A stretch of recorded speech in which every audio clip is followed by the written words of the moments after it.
سلام، حالتون خوبه؟ میتونین که اولا که خیلی ممنون از اینکه من وقت دادیم باهاتون صحبت بکنم. دوباره که میشه خودتون رو معرفی کنین و بگین که چند روز اینجا هستین و برای چی هستین. من هم خدمت شما سلام عرض میکنم. من اینجا الان 32 روز هستش که هستم. علتی که اینجا هستم در واقع این هستش که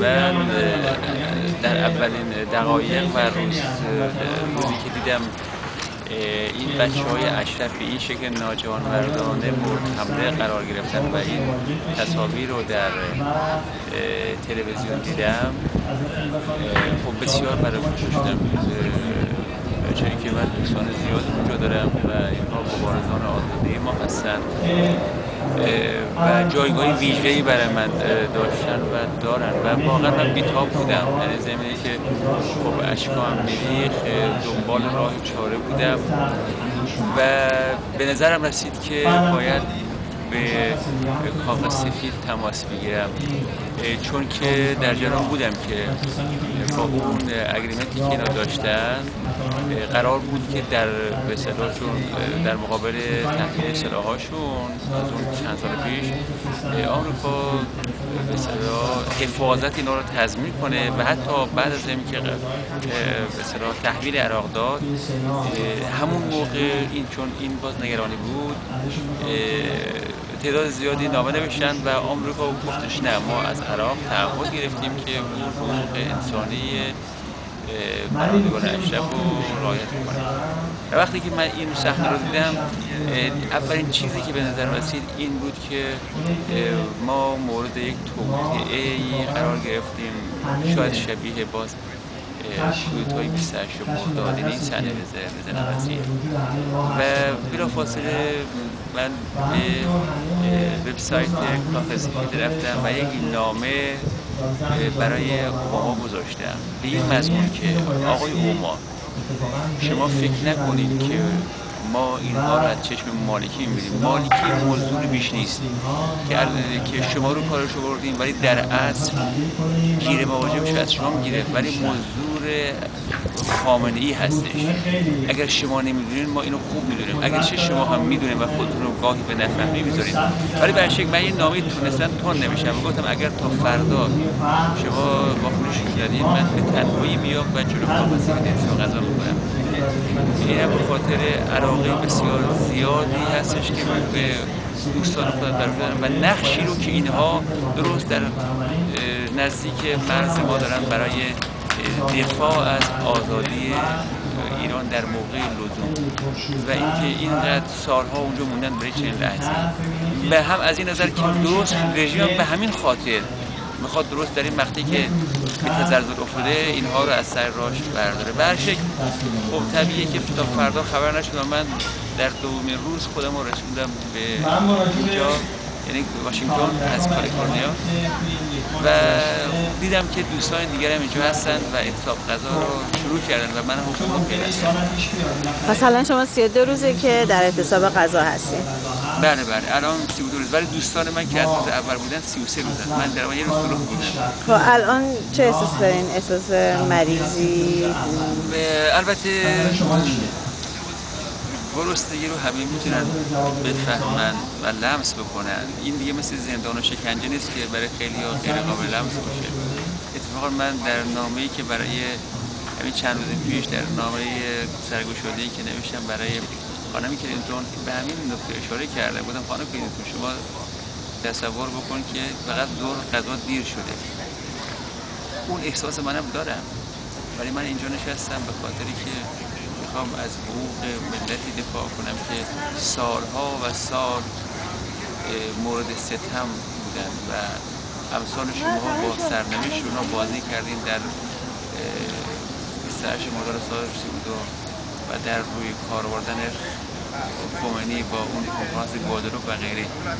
ولی من خواستم، یعنی من به شخصه پیامم این هستش که من و دوستان ما و ایرانیان به پاخواسته الان دیگه نمیگذاریم که اون سرنوشت رو ما داشتیم. بنابراین یکی از اونها این هستش که من این رنج اطلاق غذا رو به دوش میکشم برای که نشون بدم که ما چقدر برای دفاع از آزادیمون و برای صدمه زدن به آزادی خواهامون حاضرین بها پرداخت میکنیم.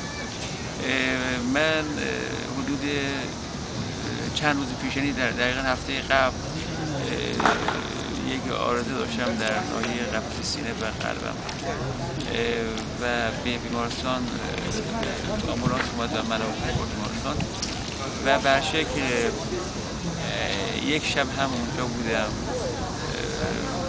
ولی اونجا بهشون گفتم که من حاضر نیستم دست از حساب غذا بردارم چون خواسته هایی ما داریم و تا به این خواسته نرسم و نرسیم ادامه میدم. میخواستم از بپرسم چه وقت دیگه، چند وقت دیگه میخواین ادامه؟ زمانش دست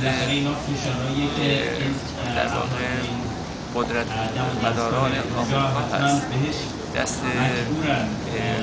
بوش هست، دست کلینتون هست، به خاطری که اینکه خونهای دوستان ما به دست غیر مستقیم به دست اینها من یک یادداشتی واسه توی توییتر گذاشتم، گفتم آقای اوباما به دستات نگاه کن، همون شب اول نمیشه بله درسته این خون گرم انقلابیون ایران هست. بنابراین من از این زاویه دارم نگاه میکنم و ریسکی هم که شامل این قضیه میشه باز هم بگردن ما هست و البته اینم بهتر اشاره بکنم که ما از اینها چیزی نمیخوایم، ما از اینها دست تمنا نداریم، ما از هیچ کس گدایی نمی کنیم، ما با تمام قدرت و شهامت آخرین سلاحمون رو به دستمون گرفتیم و ولی با قدرت و عزت و شرف میخوام اینا رو وادار بکنیم که حقوق حق ما رو دیگه نمیتونن برباد بدن. دیگه اینجا سال 32 و 28 مرداد نیست، دیگه اینجا کنفرانس گوادالوپ نیست، دیگه اینجا اون نیست که با زده‌بندهای انقلاب ما رو ملاخور بکنن مثل 58 و یا اینکه بسیار کار رو بکنن در با بلای سر بزرگ مرد انقلاب تاریخ معاصر ما دکتر مصدق نربیان که هنوزم بعد از 55 سال هنوزم علی‌رغم قوانین خودشون شرم دارن که برخی از اسناد اون رو منتشر کنن. بنابراین هدف من به شخص اینه که بهشون قاطعیت و محکم بودن و صلابت ایرانی رو برسونن و پیام خیلی مشخص این هست که حالا 2 تا 3 تا نامه نوشتم از همین زاویه بوده، یعنی این که ما درخواست نمی کنیم، نه باید اینها قوانین رو که امضا کردن رعایت بکنن، در واقع میخوام وادارشون بکنیم. همین بس.